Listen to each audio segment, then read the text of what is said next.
Hi friends, யூடியூப்பில் நீங்கள் shorts வீடியோக்கள்னு நிறையா க்ரியேட் பண்ணலாம். அப்படி நீங்கள் க்ரியேட் பண்ணுற வீடியோக்களுக்கு ஏதாவது ஒரு பர்டிகுலர் இடத்துல ஒரு சின்ன சின்ன சவுண்ட் எஃபெக்ட்ஸை நீங்கள் ஆட் பண்ணால் நல்லாயிருக்கும்னு நினைக்கலாம். ஆனால் அந்த சவுண்ட் எஃபெக்ட்ஸை எப்படி ப்ராப்பராக டவுன்லோட் பண்ணுறதுன்னு நிறைய பேர்த்துக்கு தெரியாமல் யூடியூப்லேயோ அல்லது வேறு ஏதாவது ஆப்லேயோ போய் டவுன்லோட் பண்ணி அதை யூஸ் பண்ணுறாங்க. அது ஃப்யூச்சரில் அவங்களுக்கு காப்பிரைட் வர்றதுக்கு காரணமாக இருக்குது. ஸோ இந்த வீடியோவில் இன்ஷாட் ஆப் மூலிமா எப்படி நமக்கு தேவையான ஃப்ரீ சவுண்ட்ஸை ஈஸியாக எடுக்கலாம் அப்படிங்கிறத பற்றி வீடியோவில் தெளிவாக சொல்ல போகிறேன். வீடியோவை ஸ்கிப் பண்ணாமல் பாருங்கள், அப்போ தான் ஃபுல்லாக புரியும். உங்களுக்கு புரியணுங்கிறதுக்காக என்னுடைய ஒரு பழைய வீடியோவையே எடுத்து எடிட்டிங்கில் போட்டு எப்படிங்கிறத உங்களுக்கு காமிக்கிறேன். ஸோ வீடியோவை ஸ்கிப் பண்ணாமல் பாருங்கள்.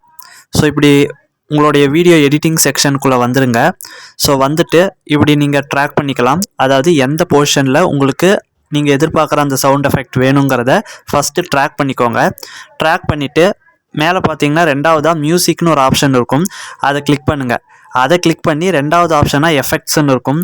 அதை கிளிக் பண்ணி உள்ளே போய் பார்த்தீங்கன்னா கிட்டத்தட்ட ஏகப்பட்ட சவுண்ட் எஃபெக்ட்ஸ் இருக்கும். பார்த்தீங்கன்னா பெல் சவுண்டு, கேமரா கிளிக் பண்ணுற சவுண்டு, அப்புறம் நடக்கிற மாதிரியான ஒரு சத்தம், சிரிக்கிற சவுண்டு, அனிமல்ஸோடைய சவுண்டு, அப்புறமேட்டு அந்த வண்டி கார் பைக்கோடைய சவுண்ட்ஸ் எல்லாம் இதில் உங்களுக்கு ரொம்பவே ஈஸியாக கிடைக்கும். ஸோ இதில் இருக்கிற சவுண்ட் எஃபெக்ட்ஸை யூஸ் பண்ணால் காப்பிரைட் வராதான்னு கேட்டிங்கன்னா 100% காப்பிரைட் வராது.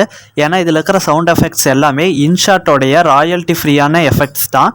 ஸோ நீங்கள் தாராளமாக எடுத்து யூஸ் பண்ணலாம். உதாரணத்துக்கு இப்போ கேமராவுடைய சவுண்ட் எஃபெக்ட்ஸை கிளிக் பண்ணுறேன். ஸோ உள்ளே போய் பாருங்கள், கேமராவில் இத்தனை டிஃப்ரெண்ட்டான சவுண்ட்ஸ் இருக்குது. ஸோ இது எல்லாத்தையுமே நீங்கள் எடுத்து யூஸ் பண்ணிக்கலாம். ஒவ்வொன்றுமே ஒவ்வொரு டைப் ஆஃப் சவுண்டாக இருக்கும். உங்கள் வீடியோவுக்கு ஷார்ட்ஸுக்கு எது பெஸ்ட்டாக இருக்கும்னு தோணுதோ அதை நீங்கள் ஈஸியாக செலக்ட் பண்ணிக்கலாம். செலக்ட் பண்ணிவிட்டு பக்கத்தில் யூஸ்ன்னு இருக்கும் பாருங்கள், அதை கிளிக் பண்ணிங்கன்னா அது உங்களுடைய அந்த வீடியோக்குள்ளே வந்துடும். ஸோ அந்த எஃபெக்ட்ஸை நீங்கள் கையாலேயே ட்ராக் பண்ணி உங்களுக்கு எந்த இடத்துக்குள்ள வேணுமோ அதை நீங்கள் அட்ஜஸ்ட் பண்ணி வச்சுக்கலாம். ஸோ இந்த மாதிரி எடிட்டிங் சம்மந்தப்பட்ட ஏதாவது ஒரு விஷயம் நீங்கள் தெரிஞ்சுக்கணுன்னா மறக்காமல் என்னங்கிறத அதை கமெண்ட்டில் சொல்லுங்கள். ஸோ அதை கூட அடுத்தடுத்து நான் வீடியோவை அப்லோட் பண்ணுறேன். ஸோ இந்த வீடியோ பிடிச்சிருந்ததுன்னா வீடியோக்கு ஒரு லைக் போடுங்க.